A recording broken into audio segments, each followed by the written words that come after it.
Վերջին 6 ամիսների ընթացքում իր համայնքի ավականու նիստին մասնակցել է Հայաստանում հարցվածների միայն 2%-ը, բյուջեի քննարկումներին 2%-ը։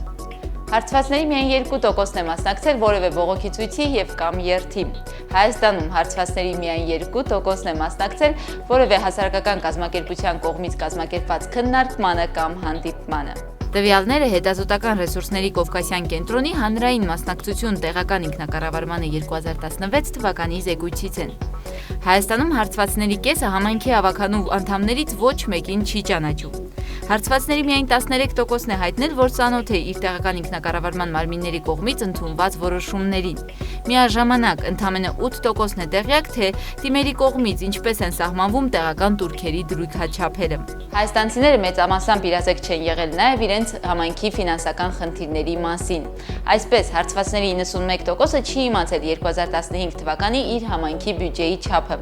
Ավելին, հարցվածների ճնշող մեծամասնությունը 78%-ը չի իմացել նաև իր համայնքի պարտքերի մասին։ Նրանց 73%-ը տեղյակ չի եղել նաև, թե տեղական ինքնակառավարման մարմիններն ուր են ուղղում տեղական հարկերից, տուրքերից, վճարներից եւ տուժ տուգանքներից ստացված եկամուտները։